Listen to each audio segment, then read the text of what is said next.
Hey guys, welcome to Bow Hunting Soul. I just got done doing a live challenge actually for the Push Archery Facebook group.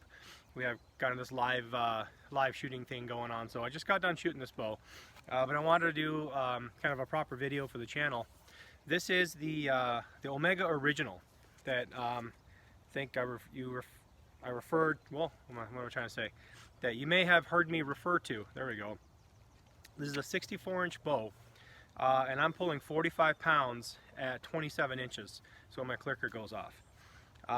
This is a great bow. Kegan at Omega Longbows, Kegan McCabe, he makes a great bow.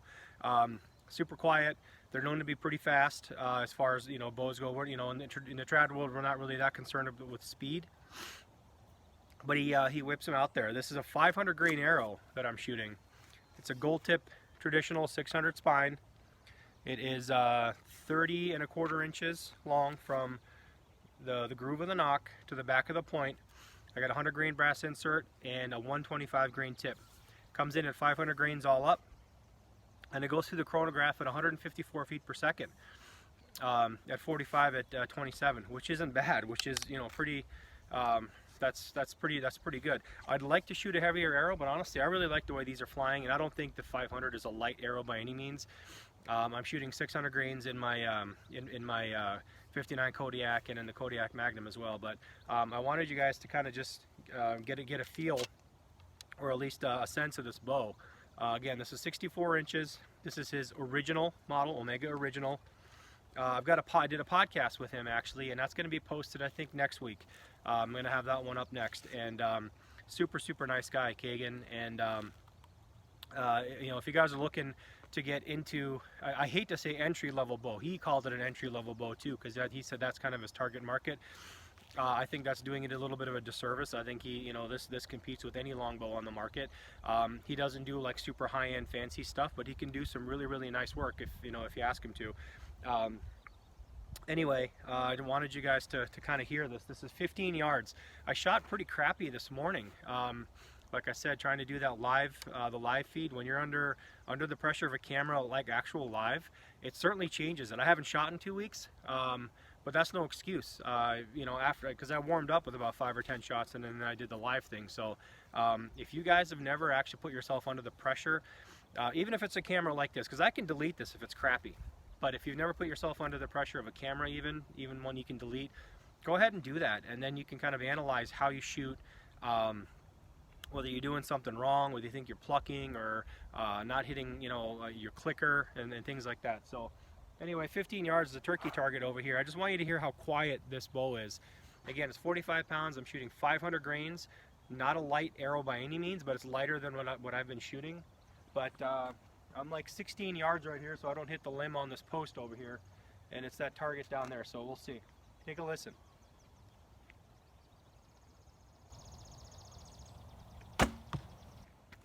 I'm shooting, I don't know if you can see it, I'm actually shooting, there's like an orange sticky dot in the middle of that turkey. Probably not where I'd be aiming on a real turkey, but it's a good aiming spot.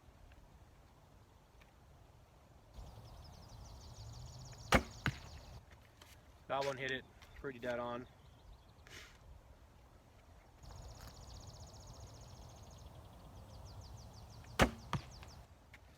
Yeah, pretty good. See how quiet this thing is?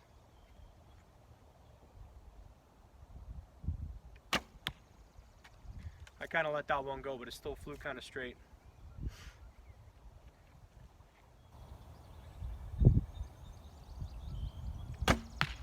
Yeah, I pulled that one. That one was that was a bad one. Anyway, that's all me. That's not the bow. So here we go.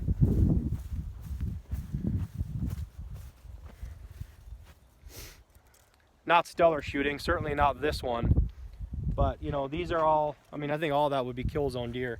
Those are all definitely dead deer. I probably would be a lot closer for turkey. I'm still kind of getting to literally grips with this bow, because this bow actually has, for my hand, it's got a bit of a larger grip. I got it in a trade, and it's got a bit of a larger grip. And Kegan actually will sell unfinished ones that you can, you know, sand on the grip and kind of make it fit you a little bit better. I actually ended up sanding a little bit down this side and a little bit down here, just so I can grip it a little more. I think I got too used to my the grip on that skinnier 59 Kodiak, which I can kind of choke up on and shoot it like not that I've ever shot like a D style, you know, hill style longbow, but kind of in the same vein. This ends up being just a little bit kind of bulky for me right here. I might try and dish out this a little bit more, but I don't know, it shoots pretty good. So anyway, you certainly have some options if you want to call Kegan. Again, Omega longbows, great. They're not, you know, they're very, very well priced. I think they're under like $400 for like a brand new, you know, custom longbow basically. And I think you can get, he does offer unfinished models where you can, you know, it comes in as well, finished as far as sanding and all that stuff, but if you wanted to sand some more on the grip or reshape something a little bit, and he can do that for you too, obviously. And then if you wanted to finish it yourself, this is just you know, black spray paint with some matte sealer, clear coat. And then I went down and I kind of buffed some of the sheen off because it ended up being a little bit too shiny with like a Scotch-Brite pad kind of thing. So anyway, I just wanted to hear you guys, have you guys hear the shots. It's how quiet this thing is. Super nice, 64 inch. I think this model comes in 62 and 64. And he's got two other models. It's called the Native and then the Imperial. The Native is a super small. I believe it's 56 inch. Don't quote me on that. And the Imperial is a longer D-style longbow. So, but I mean, beautiful shape. Look at that. You know, it's got that reflex, deflex shape.